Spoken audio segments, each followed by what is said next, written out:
Pour nous approprier un mot, nous, Français, sommes d'une subtilité sans équivoque. Le French kiss, le baiser à la française, le French cancan, la danse cabaret à la française, on pique même la meilleure des inventions belges, le seum. La French fries. Alors après le French kiss, le French cancan et les French fries, apprêtez-vous à redécouvrir la musique électronique à la française. Celle qui a complètement révolutionné le monde de la nuit, la French touch.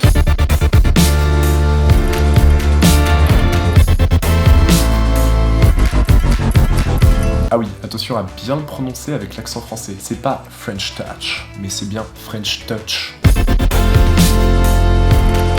Comment des artistes aussi différents que Laurent Garnier, R,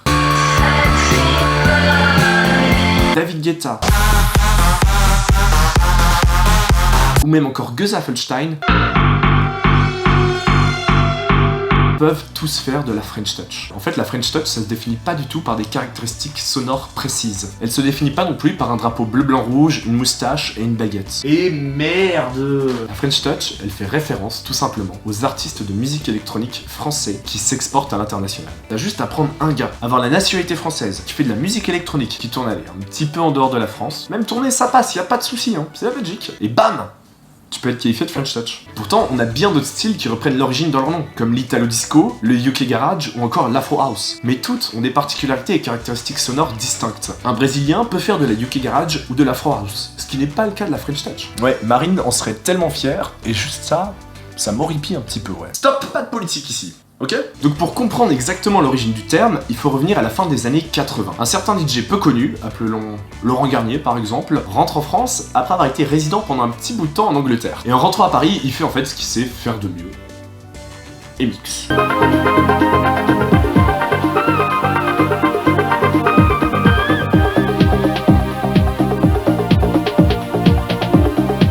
Et figurez-vous que l'une de ces soirées s'appelle la French touch. Et c'est là qu'on voit la première apparition du terme. L'expression, elle est ensuite reprise en 1991 au dos d'un blouson créé pour le label Fnac Music Dance Division. Ce blouson, il porte l'inscription « We give a French touch to house ». Et qui va nous aider à populariser cette expression ?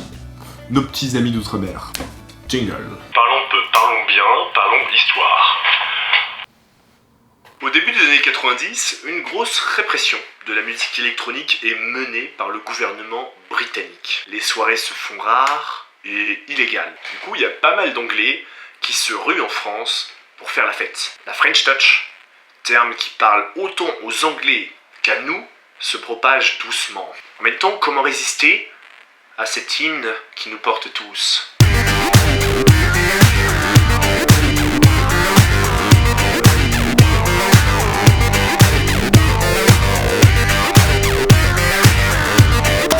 Alors oui, au début, la French touch faisait surtout référence à de la house française ou de la French house. La French house, ça se définit par des caractéristiques sonores précises. Une bonne grosse loupe, une loupe c'est la répétition d'un même passage, et un bon gros filtre. Un filtre c'est quand on enlève une partie des fréquences, soit les hautes fréquences ou les basses fréquences. Et enfin, on va venir prendre un petit échantillon de voix, souvent issu de la disco ou du funk. Par exemple, l'intro d'Alex Brax et Fred Falk reprend parfaitement les codes que je viens d'expliquer.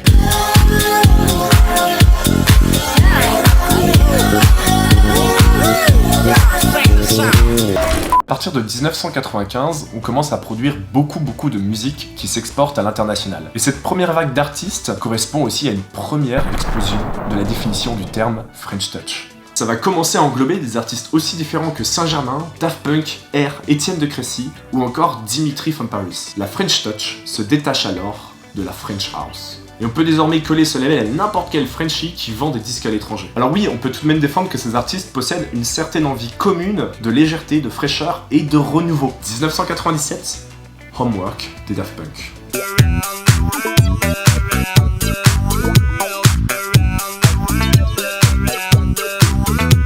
La French touch, elle est partout. Et c'est le moment parfait pour venir encore plus étendre le spectre avec l'arrivée d'une nouvelle vague d'artistes. On l'appelle la deuxième vague qui arrive au début des années 2000. Bob Sinclair, Stardust, Vitalik, Mr. Oiseau et même encore Justice. Ça se matérialise notamment en un titre qui explose tous les records de vente. Un titre iconique. Un titre qui fait même danser Mergrand. Music sound better with you.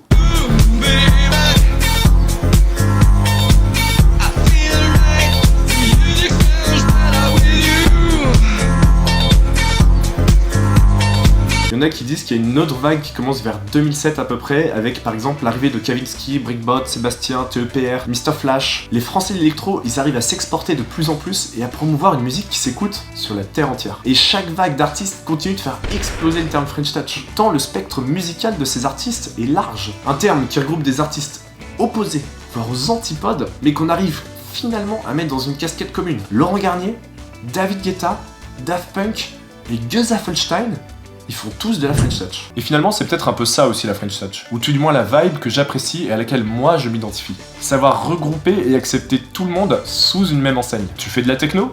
French Touch. Tu fais de la house? French Touch. Tu fais de l'EDM? French Touch. Tu fais de la trance? Tu fais de la psy? French Touch. Tu fais de la hard tech, de l'EBM? French Touch. French Touch. Touch, touch, touch. Quel que soit le style, quel que soit l'âge, quelle que soit la croyance. En fait, on est tous réunis ici autour d'une même chose, l'amour et la passion pour la musique. Et pour moi, c'est ça justement ce que montre la French Touch. Un amour pour la musique qui est intergénérationnel et qui transpire une des valeurs fondamentales des Français, la liberté.